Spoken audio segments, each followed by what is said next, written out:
तो व्यासपीठावरील सर्व सन्माननीय शिवसेनेचे जिल्ह्याचे पदाधिकारी आणि या ठिकाणी उपस्थित बंधू आणि भगिनींनो, खरं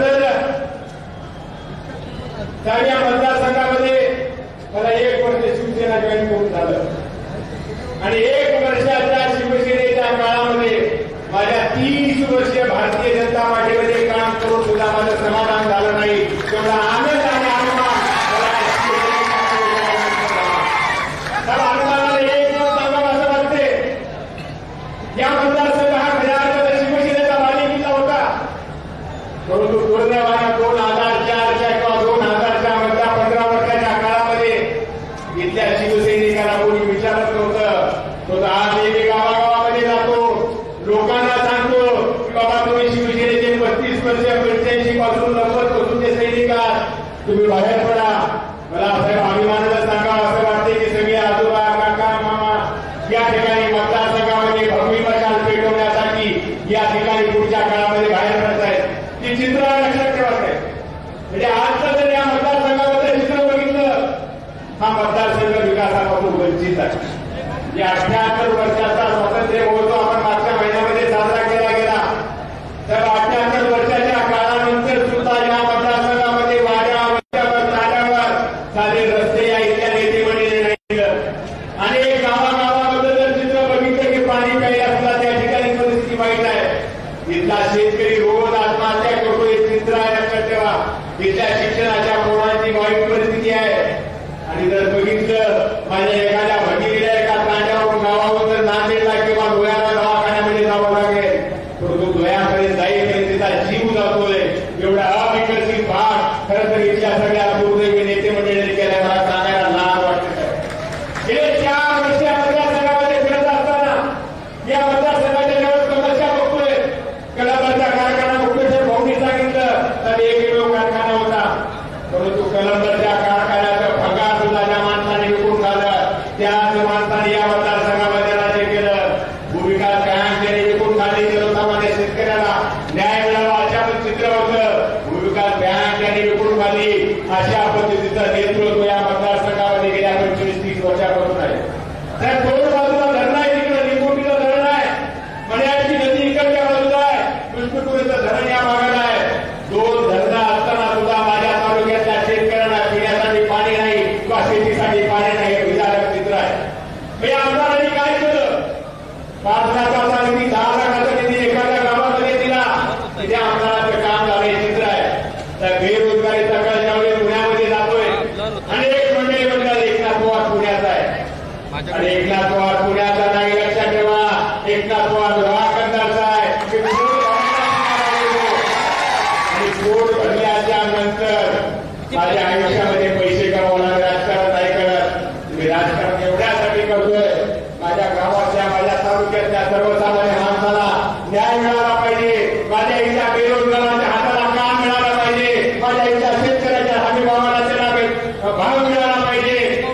दुर्दैवाने मी ज्याच्यामुळे गावामध्ये जातो, आदरणीय उद्धव साहेबांची इथे कसं देव आहे कशा, म्हणजे आम्ही सगळे वारकरी कुटुंबामध्ये माणसं आहोत. इथं चित्र जर बघितलं, आदरणीय उद्धव साहेबांना विठ्ठल पांडुरंग याच्या जागी पूजणारे माझ्या मतदारसंघामध्ये माणसं आहेत. किंवा पहिल्यांदा मुख्यमंत्री झाल्या महाराष्ट्राच्या विधिमंडळामधला पहिला निर्णय त्या पिरियडमध्ये केला, शेतकऱ्यांनी सर्व सकट कर्जमाफी केली. त्यांनी जवान नेते म्हणजे या ठिकाणी बसलेले आहेत.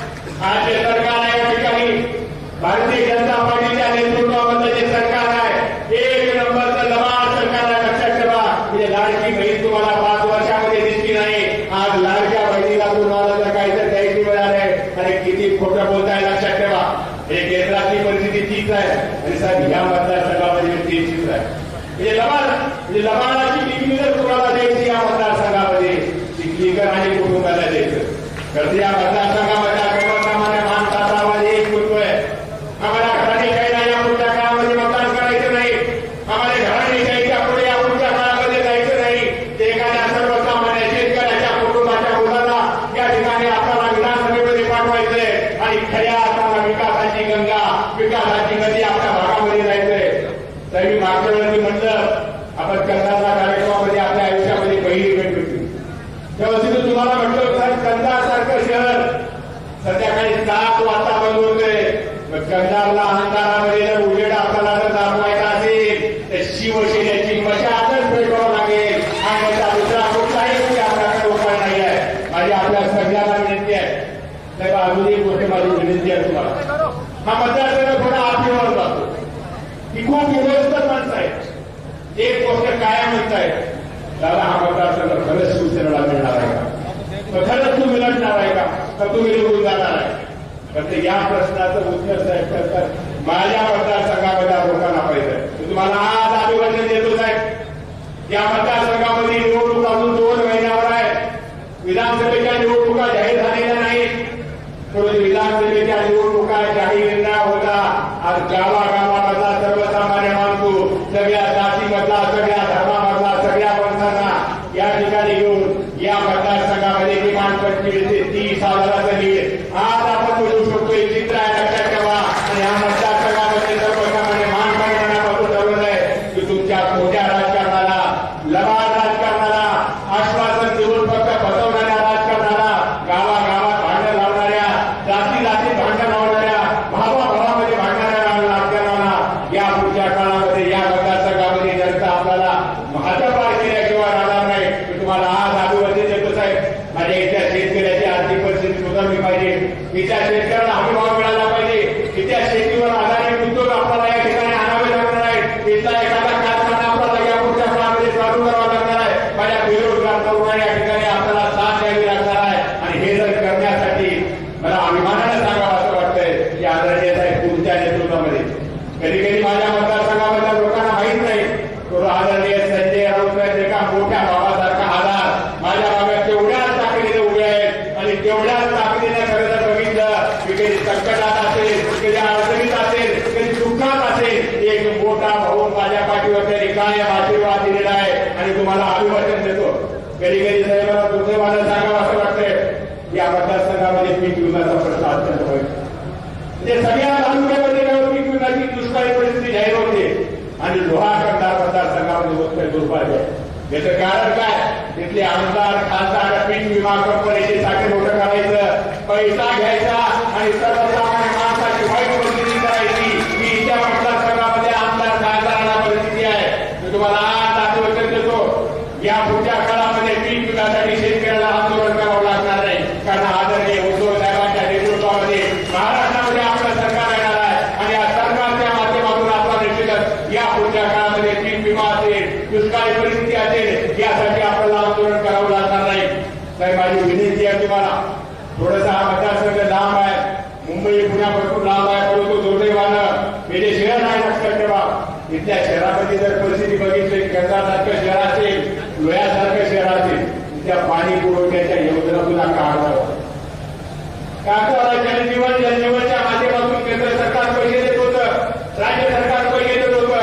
परंतु दुर्दैवाना इतका ठेकेदार सुद्धा भारतीय जनता पार्टीच्या आदेशांचा जवळचा आहे. आणि तो पुढच्या काळामध्ये मी तुम्हाला या सगळ्या ठेकेदारांना त्याची चौकशी करून आपला तुरुंगामध्ये टाकायचं काम करावं लागणार आहे. कारण माझ्या सर्वसामान्य माणसाला पाणी देण्यासाठी जर तुम्ही काम करत नाही, त्याचे फक्त पैसे खाण्यासाठी काम करताय, अशा पद्धतीच्या प्रक्रिया सुद्धा आपल्याला टेकायचंय. आणि आपल्या सगळ्यांना विनंती आहे 2 महिन्यावर निवडणूक आहे आणि 2 महिन्याची निवडणुकी आपल्या सगळ्यांना हातामध्ये घ्यायची. एखादा कार्यकर्ता आपल्याकडे येईल, कधी वेळ मिळेल नाही मिळेल, सगळ्यांनी मनापासून ठरवायचंय. तर तुम्ही एकनाथ पवार आहे, तुम्ही उद्धव साहेब आहे, तुम्ही मशाल घेऊन लढताय लक्षात ठेवा. तुम्ही संजय राऊत साहेब आहे. अशा पद्धतीचं चित्र पुढच्या काळामध्ये निर्माण करून की लवाड मंडळी आपल्या गावागावामध्ये येतील. त्यांना सांगायचंय बाबा 25 वर्ष 30 वर्ष माझ्या गावाच्या रस्त्याची अनेक नारळ फोडली, 10 कोटीचे रस्ते पेपरवर तुम्ही खाल्ले. आता आमच्या गावाला यायची गरज नाही, हे आपल्याला सांगायची गरज आहे. आणि एक सांगून आपल्याला आज राऊत साहेबांना शब्द द्यायचा आहे. या मतदारसंघामधला आमदार आपल्याला भ्रष्टाचाराच्या चिन्हावर 100% निवडून द्यायचंय. हे आठवण आपल्याला द्यायचंय. आणि आपल्या सगळ्यांना विनंती आहे आज संजय राऊत साहेबांना आपल्याला घोषणा देऊन सगळ्यांनी आपल्या शिवसेनेचे सर्व प्रमुख पदाधिकारी आणि या सभागृहात मोठ्या संख्येने जमलेले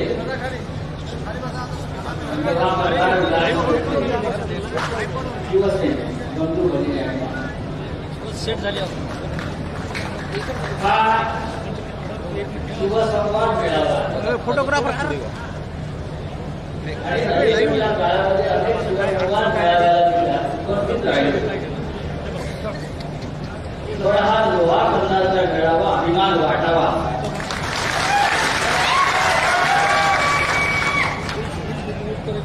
ज्या मतदारसंघामध्ये शिवसेनेचा आमदार नाही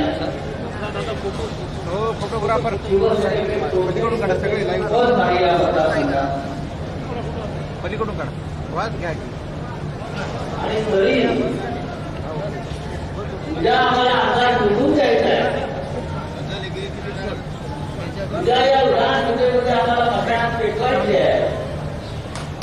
या स्थितीनं हजारोच्या संख्येनं आपण उपस्थित असल्याबद्दल सगळ्यांचं अभिनंदन.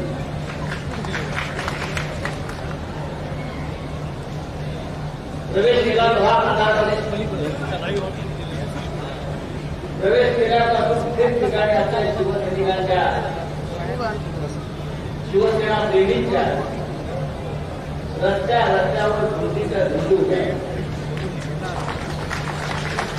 स्वागत करतायत, घोषणा देतायत, गर्जना करतायत. उद्धव ठाकरे आगे बढो हे चिन्ह पाहिल्यावर मला पूर्ण खात्री वाटते नांदेड जेव्हा करणारच नाही तर संपूर्ण मराठवाडा हा भगवा झालाय तर राहणार नाही. उजळून निघाल्याचं राहणार नाही, ते होणारच नाही.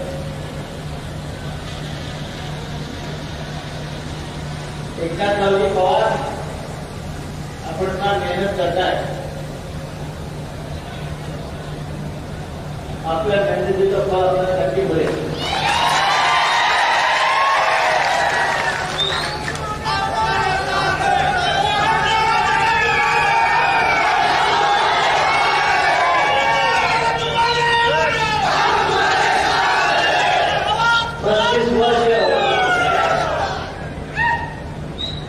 मगाशी एकनाथ दादाने सांगितलं 35 वर्ष भारतीय जनता पक्षात आणि 1 वर्ष शिवसेनेमध्ये. पण त्या 35 वर्षापेक्षा हे 1 वर्ष त्यांना फार भारी वाटतं.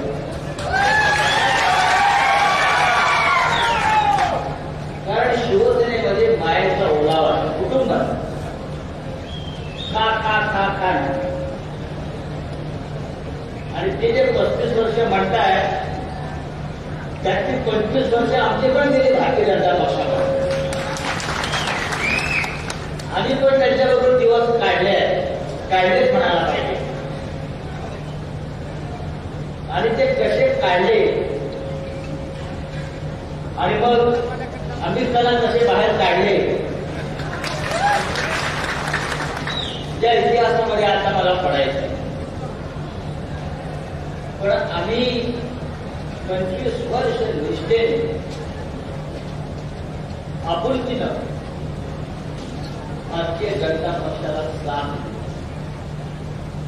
देशासाठी, महाराष्ट्रासाठी आणि जनतेसाठी. पण या तिन्ही गोष्टींच्या बाबतीत भारतीय जनता पक्षाची भूमिका ही स्वार्थाची आणि सोयीची आहे असं लक्षात. खोटेपणाच्या बाबतीमध्ये जर कोणाला नोबेल प्राइज द्यायचा असेल तर ते भारतीय जनता पक्षाला दिलं. त्याच्यावेळी 25 वर्ष काढल्यावर सुद्धा शिवसेना आज स्वतंत्रपणे आपल्या पायावर मजबूतीनं होती. या मराठवाड्यात संपूर्ण महाराष्ट्रात भारतीय जनता पक्षाला पोस्टर चिटकवायला माणूस मिळत नव्हता. निवडणुकीत शिवसेनेच्या खांद्यावर बसून आम्ही त्यांचा प्रचार केला. त्यांच्या कोणत्या भारतीय जनता पक्ष महाराष्ट्रात तुम्हाला दिसतात? हिंदुत्व सरकार शिवसेना प्रमुख बाळासाहेब ठाकरे होते म्हणून आता महाराष्ट्रातला भारतीय जनता पक्ष तुम्हाला दिसतोय. पण गरज करो वय करो काम झालं फेकून दिलं. पण शिवसेनामध्ये फेकून दिलेला कचऱ्यासारखे नजर लागतात. शिवसेना स्वतःच विचारांचं बीज रोवतो आणि त्याचं उठवलं. हिंदुत्व सम्राट बाळासाहेब ठाकरेंनी 55 वर्षापूर्वी शिवसेनेचं रोपट लावलेलं आहे. अनेकदा त्याच्यावरती घाव झाले, अनेकांनी मुळावर घाव घालण्याचा प्रयत्न केला.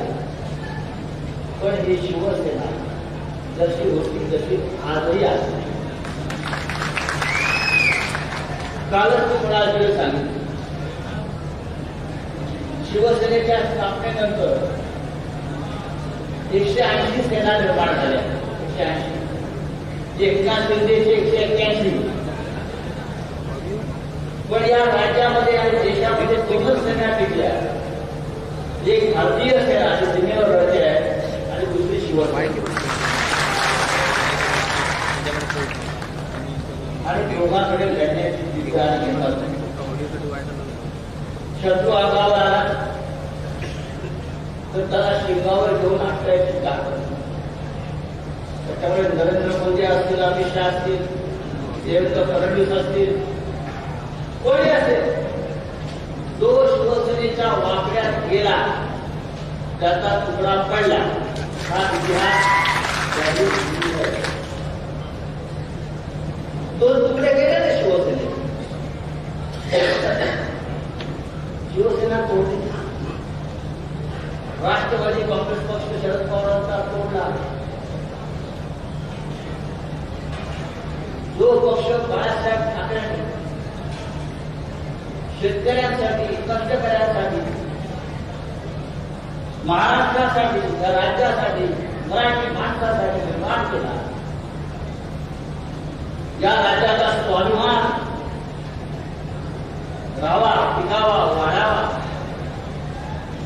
हा महाराष्ट्र लाचार नाही. हा महाराष्ट्र कुणापुढे झुकणार नाही. मराठी माणूस कुणापुढे वागणार नाही. यासाठी हा शिवसेना पक्ष बाळासाहेबांनी स्थापन केला. नरेंद्र मोदी आणि अमित शहा या 2 गुजरातचा व्यापाऱ्यांनी हा पक्ष फोडला. तो यासाठी जोपर्यंत इथे शिवसेना आहे बाळासाहेब ठाकरेंची, तोपर्यंत त्यांना महाराष्ट्र लुटता येणार नाही. त्यांना महाराष्ट्र लुटायचं आहे, मुंबई लुटायची आहे, मराठवाडा लुटायचं आहे. म्हणून आधी शिवसेना जोडा, मग शरद पवार साहेबांचा राष्ट्रवादी काँग्रेस पक्ष जोडा आणि मग हे जे सगळे भिंडे आहे लाचा त्याला गुलाम म्हणून राज्यकर्ते बनवा. धोरण या भारतीय जनता पक्ष. लोहा गटामध्ये प्रवेश केला. मला वाटतं 1 वर्षापूर्वी आलो. खूप फरक पडला तेव्हा आणि आता. पण इतके वर्ष अनेक वर्ष इकडे आमदार खासदार आहेत, पण रस्ते नाही, पाणी नाही, मुलांना नोकऱ्या नाही, शेतकऱ्यांची अवस्था पाहतो. लोहा कंत्राटदारांची पिढी निजामाशी लढली. निजामाने या भागामध्ये निजामाला संघर्ष करावा लागला. त्या लोहा कंत्राटामध्ये आजही विकासाच्या नावानं ते चित्र दिसत आहे. सध्याचे आमदार कुठे आहेत, त्याच्या आधीचे आमदार कुठे, हे सोडून द्या. हे सगळे खोकेवाले आमदार आहेत. आज आहे उद्या नाही.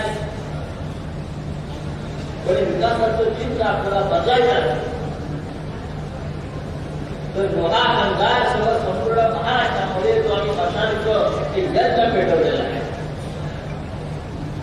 की या राज्यामध्ये पुन्हा एकदा आपल्याला उद्धव ठाकरे यांच्या नेतृत्वाखाली एक आपलं राज्य स्थापन करायचं आहे. शेतकरी, कष्टकरी, महिला, विद्यार्थी, वृद्ध सगळ्या जाती धर्माचे लोक हे सुखी राहतात. माझ्यासमोर अनेक मुस्लिम बांधव बसलेले आहेत. या महाराष्ट्रामध्ये बदली घडवलं नाही. या राज्यामध्ये छत्रपती शिवाजी महाराजांच्या काळापासून सर्व धर्म समभावाचा जग आम्ही सगळ्यांनी केला. जो या राज्याच्या विकासाला हातभार लावेल, जो हे राज्य आपलं आहे, जो या महाराष्ट्रामध्ये मराठी म्हणून उभा राहील, असा कोणत्याही जाती धर्माचा नागरिक हा आमचा आहे की आमची भूमिका काय नाही. पण आज या राज्याचं चित्र काय? आज या राज्यामध्ये रोज कुठे ना कुठेतरी रस्त्यावर असेल, सार्वजनिक ठिकाणी असेल, जाती आणि धार्मिक दंगे घडवायचे आणि उद्याच्या निवडणुका जिंकायच्या, त्याच्याशिवाय मला दिसत होता. छत्रपती शिवाजी महाराज या राज्याचं दैवत, देशाचं नव्हे विश्वाचं दैवत. कटकूच्या साधनानिशी स्वतःचं स्वराज्य निर्माण करणारा, स्वतःचं स्वराज्य निर्माण करून जगापुढे आदर्श ठेवणारा छत्रपती शिवाजी महाराजांचा एक भव्य पुतळा मालवणच्या सिंधुदुर्ग किल्ल्यावर उभा केला आणि फक्त 8 महिन्यामध्ये पुतळा कोसळला. या राज्याच्या इतिहासामध्ये छत्रपती शिवाजी महाराजांचा पुतळा कधीच कोसळला नव्हता. त्याचं कारण शिवाजी महाराजांच्या कार्यालयी या सरकारने भ्रष्टाचार केले. 5.5 कोटी या पुतळ्यासाठी मंजूर झाले आणि पुतळा फक्त 10 लाखांत बनवून त्या तरुणला उभा केला आणि 45 किलोमीटर वेगाने म्हणून तो पुतळा आणि पण कोणाला फसवताय? तुम्ही छत्रपती शिवाजी महाराजांचा मान ठेवू शकत नाही, त्यांचे प्रतिष्ठा ठेवू शकता.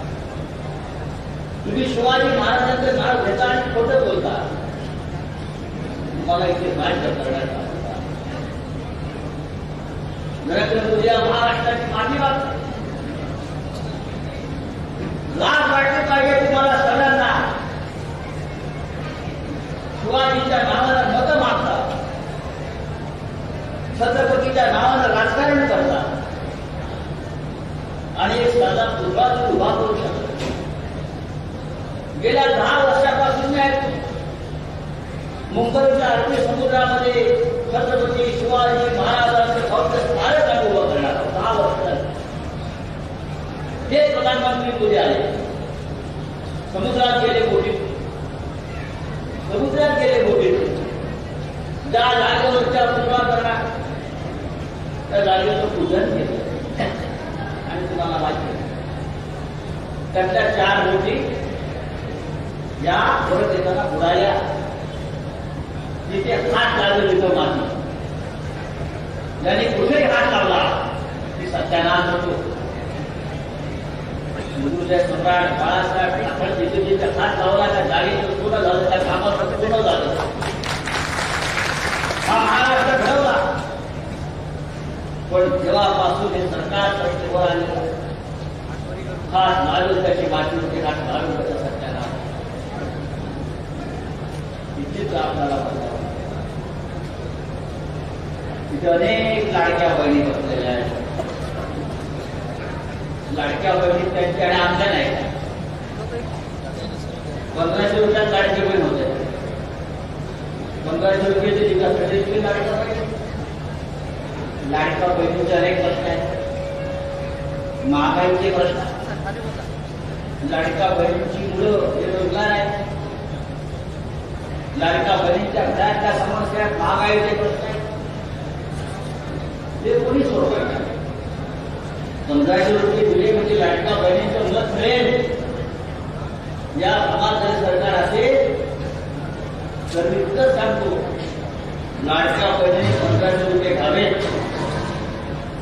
हे पैसे कुणाच्या खिशातून जात नाही. हे पैसे सरकारचे आहेत, जनतेच्या घराचे आहेत, तुमच्या आमच्या आहेत आणि ते आमच्या घरात जाणार असतील. बहिणीने ते पैसे घेतले पाहिजे आणि एक लक्षात घ्या, 2 महिन्याने आमचं सरकारच आहे, आपलं सरकारच आहे, तेव्हा या 1500 ते 3000 झाल्याचं राहणार आहे. 1500 घ्यायलाच पाहिजे. आमदारांना 50-50 कोटी रुपये देतात विकत घ्यायला आमदार, खासदारांना 100-100 कोटी रुपये देतात. विधान परिषदेची निवडणूक झाली 2 महिन्यापूर्वी, 100 कोटी रुपयाला एक विकत घेतलं या सरकारने. आणि आमच्या बहिणींना 100 रुपये देतात. आणि कौतुक काय, लाडकी बहीण, लाडका भाऊ नाही, लाडका मुलगा नाही, लाडका बाप नाही, लाडका शेतकरी नाही. मराठवाड्यातल्या शेतकऱ्याची अवस्था जाऊन पहा. मध्यंतरी 4 दिवसापूर्वी मी आणि आदित्य ठाकरे त्यांनी दौरा केला. पूर परिस्थितीमध्ये जे शेती वाहून गेली, पीक वाहून गेलं, नुकसान झालं. गेल्या 7 वर्षापासून सातत्यानं शेतकरी हा नुकसानी, अवकाळी पाऊस असेल, गारपीट असेल, काय करण्याचं, काय करतो कुठेच ते विमा योजना मिळते. या सगळ्या विमा कंपन्यांना दलालीचा बाजार भरले, ते दलाल झाले, ते फिरतायत विमा कंपन्यांच्या नावावर. शेतकऱ्यांना काय मिळेल? नरेंद्र मोदी म्हणाले कारभार करतात, शेतकऱ्यांचं उत्पन्न डबल करतात. आतापर्यंत मोदी 3 वेळा प्रधानमंत्री झाले, डबल काय आम्हाला सिंगल इन्कम झाले काय दाखवत आहे. शेतकरी का हम डबल करेंगे, डबल करेंगे. सगळ्यात जास्त आत्महत्या या महाराष्ट्रात, या मराठवाड्यात होत आहेत. एक कुठेतरी त्या गोष्टीला जाऊन सांगायला पाहिजे. या लोहा बंधारमध्ये आत्महत्या होत आहेत, त्या नांदेडमध्ये आत्महत्या होत आहेत. आणि अशा परिस्थितीमध्ये एकनाथ शिंदे, देवेंद्र फडणवीस, अजित पवार हे विधानसभा सरकारचा 1 फूट 2 फूट हे सरकार या महाराष्ट्राने दूर करताना निवडणुका घ्यायची हिंमत आहे का याच्यावर? विधानसभा निवडणुका सोडा, या राज्यातल्या 14 महानगरपालिका, नांदेड महानगरपालिका सुद्धा बंद काळात लावलेला आहे. जिल्हा परिषद निवडणूक घेऊ शकत नाही. एकही निवडणूक घेण्याची हिंमत याच्यामध्ये नाही. लोकसभा निवडणूक महाराष्ट्रात घेतली आणि पराभूत झाले. हे महाराष्ट्राच्या लोकांच्या मनामध्ये काय आहे? तुला विधानसभा घ्या, 180 आमदार महाविकास आघाडी निवडून आले, अशा प्रकारचं वातावरण आहे. मगाशी एकनाथराव पवार आपण उल्लेख केला उद्धव साहेबांचा. या राज्याला उद्धव ठाकरे हे सूर्याचे आग होणार. बाळासाहेब ठाकरेंची शिवसेना अशी कोणाला तोडून देता येणार. मला आश्चर्य वाटतं. मगाशी पत्रकारांनी मला विचारलं, मी सांगितलं या बाळासाहेब ठाकरेंचा पक्ष जेव्हा स्थापन केला तेव्हा आताचे चोरटे जे मुख्यमंत्री आहेत ते गुजरीमध्ये होते.